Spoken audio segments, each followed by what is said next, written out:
Venezuela acaba de desafiar a un buque de guerra de la Marina de Estados Unidos en el Caribe. Al principio, parecía que el destructor no tenía forma de evitar un choque. Pero lo que ocurrió en los siguientes 20 minutos sorprendió a todos los espectadores y convirtió un encuentro peligroso en otro capítulo en la lucha por el control en el mar. A las 16:18 horas sonaron las alarmas en el Centro de Información de Combate del USS Nimitz, un destructor de clase Arleigh Burke que se encontraba de guardia en aguas internacionales. Un buque patrullero venezolano había virado bruscamente hacia el puerto en el sur del Caribe. No era una embarcación pequeña. Con un peso de más de 2.200 toneladas, forzó sus turbinas a máxima potencia y comenzó a cortar aguas abiertas a más de 25 nudos. La intención era obvia. No se movía para escoltar, ni se movía para hacer sombra. Se estaba moviendo para interceptar. En cuestión de minutos, los dos barcos estaban en rumbo de colisión directa a menos de 3 millas de distancia y se acercaban rápidamente. Dentro del CIC, los operadores de radar marcaban la pista. Maniobra agresiva confirmada. Contacto Sierra 179, Armada de Venezuela. El primer saludo salió por la radio en inglés. No hay respuesta. Un segundo saludo se escuchó en español. De nuevo, silencio. Ese silencio era más peligroso que las palabras. Eso significaba que esto fue deliberado. El escenario para este enfrentamiento se venía gestando desde hacía semanas.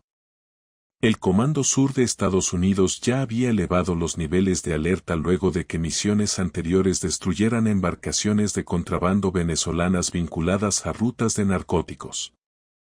Caracas estaba furioso. Ordenó más patrullas marítimas, más sobrevuelos aéreos y más intercepciones cercanas con buques estadounidenses. Los caballeros estaban en la estación monitoreando las rutas de navegación a 30 millas náuticas de la costa de Venezuela.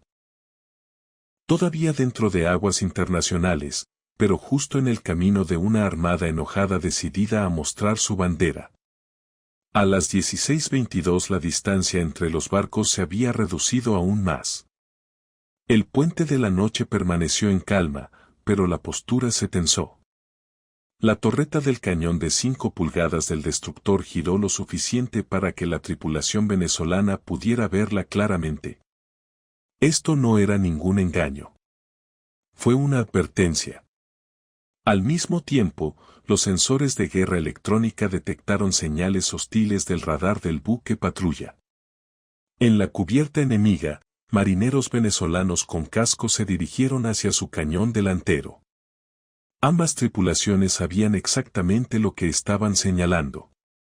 Esto no era paz. Esto era presión. El primer contacto se realizó. El capitán del destructor estadounidense dio la orden. Mantener el rumbo. No escalar. Registra todo. La tripulación obedeció, pero todos a bordo comprendieron el peligro.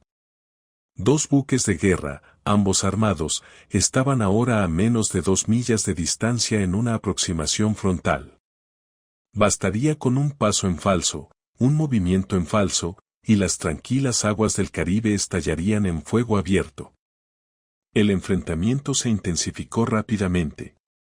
El USS Nimitz no iba a dejarse encasillar por un buque patrulla más pequeño. A las 16:25 horas llegó la orden del capitán. Lanzamiento del Seahawk. Momentos después, la tripulación de cubierta se movió con precisión. Un helicóptero MH-60R Seahawk de la Marina despegó de la cubierta de vuelo y voló a baja altura sobre las olas. Sus rotores cortaban el aire, enviando rocío a través del agua mientras giraba directamente hacia el barco venezolano.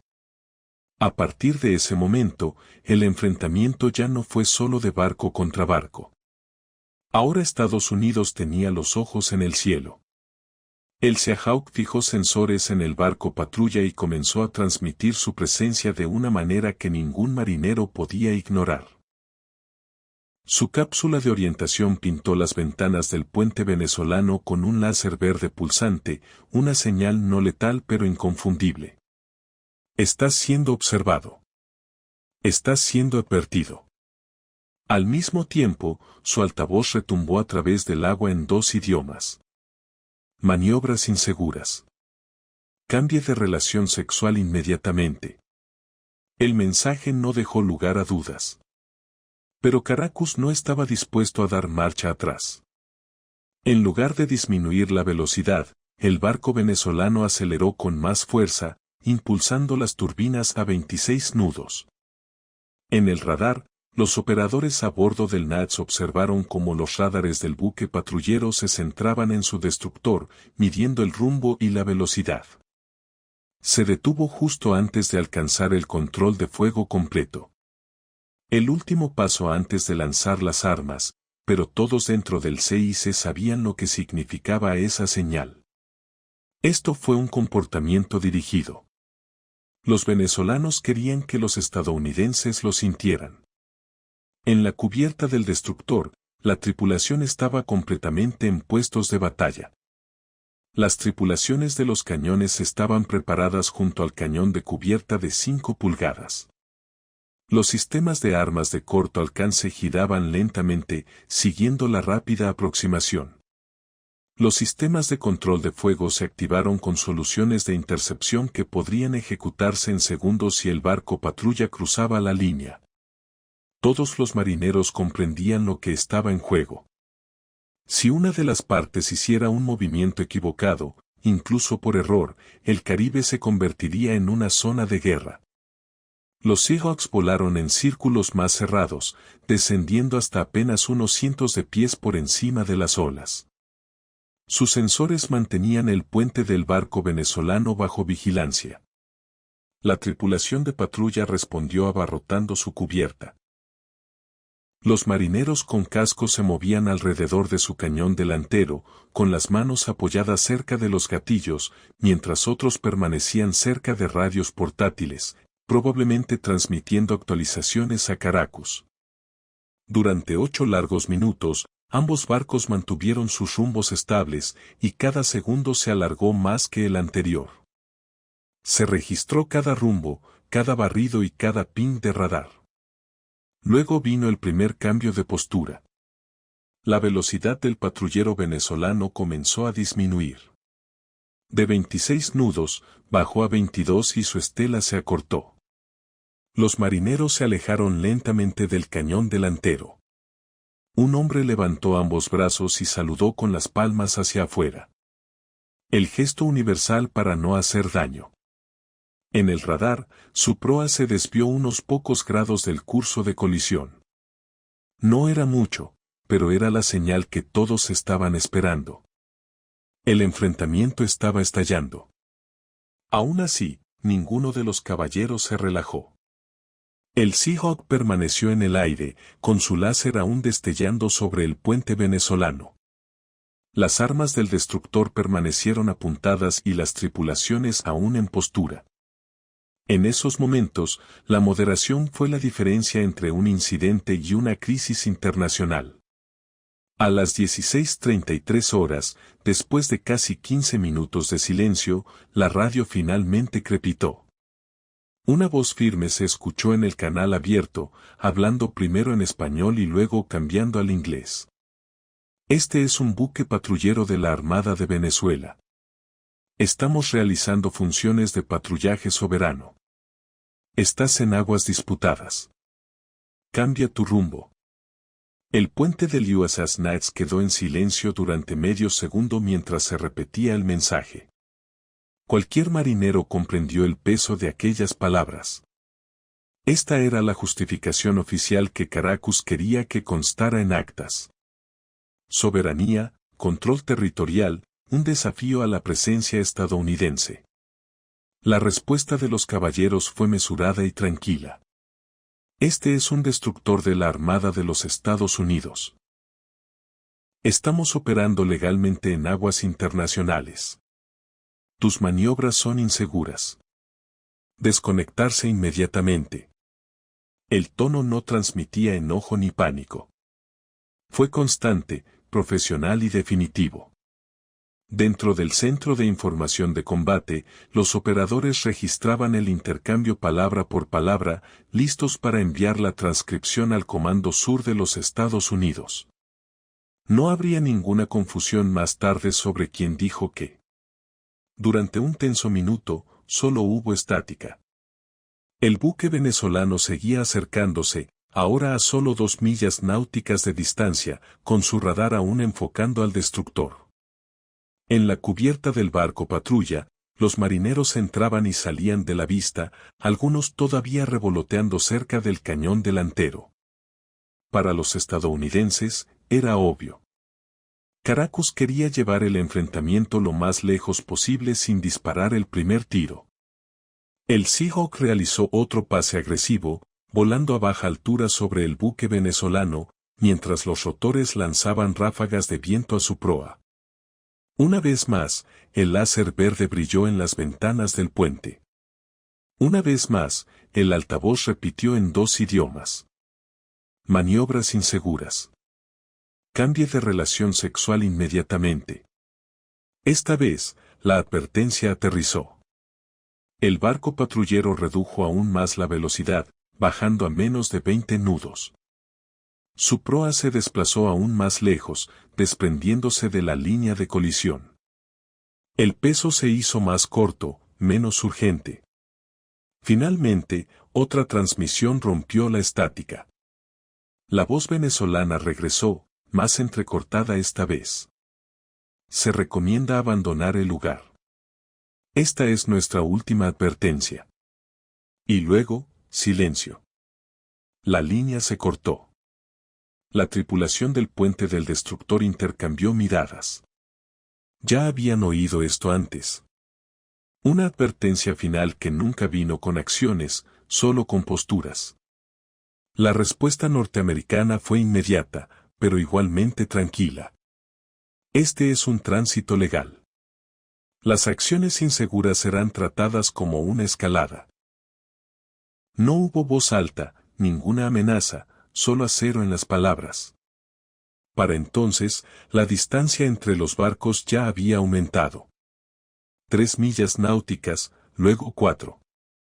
El buque patrullero se estaba yendo y su tripulación de cubierta ya no estaba cerca de los cañones. El Seahawk mantuvo la vigilancia, volando en círculos amplios, con sus sensores fijados en la nave en retirada. El USS Natch se mantuvo firme en su rumbo, sin inmutarse nunca, sin rendirse nunca. Lo que acababa de ocurrir fue algo más que una situación límite. Fue un claro ejemplo de moderación mesurada. Caracas quería una escena. Quería imágenes de un destructor estadounidense retrocediendo bajo presión. En cambio, Washington consiguió exactamente lo que quería. Prueba de control tranquilo, prueba de tránsito legal, prueba de dominio sin un solo misil disparado. El mensaje había sido transmitido alto y claro. A las 16:38 horas el enfrentamiento había terminado. El buque patrullero venezolano había retrocedido más de 6 millas, con los motores aminorados y su curso desviado del USS Natch. El helicóptero Seahawk hizo un último círculo amplio y luego regresó a la cubierta del destructor. Los rotores se plegaron a medida que la tensión finalmente disminuyó. No se habían disparado ningún tiro. No se produjo ninguna colisión. Pero el silencio en ambos puentes contó la verdadera historia. Este no había sido un encuentro rutinario. Caracas había intentado presionar con fuerza, pero al final fue el primero en retirarse. Para la tripulación estadounidense, la sensación de alivio fue acompañada de disciplina.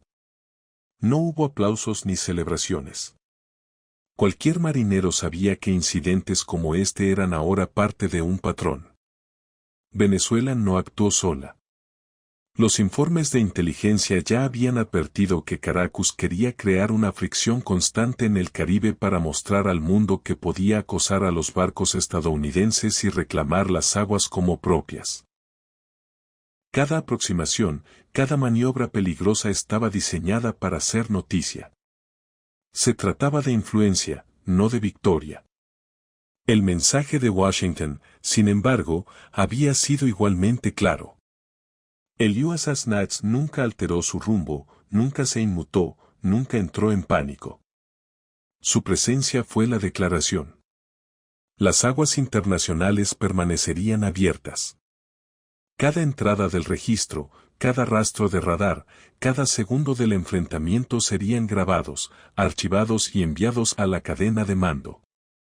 Por la mañana, funcionarios estadounidenses informarían a la prensa, describiendo el incidente como maniobras inseguras de un barco venezolano en aguas internacionales. Las imágenes de las cámaras de los Seahawks lo respaldarían. Una vez más, Caracas sería retratado como imprudente, mientras Washington reivindicaría el manto del tranquilo profesionalismo. Para los marineros a bordo del patrullero venezolano, la historia era diferente. Habían aumentado a 26 nudos, pintaron al destructor con radar y se acercaron a 2 millas. Sin embargo, cuando se enfrentaron al Seahawk, al cañón de 5 pulgadas del destructor que lo seguía lentamente y a las constantes llamadas de radio estadounidenses, su barco redujo la velocidad, retrocedió y agitó la señal universal de que no había peligro. Sobre el papel, habían cumplido con su deber. Pero, en realidad, se vieron obligados a retirarse. Este fue el verdadero resultado.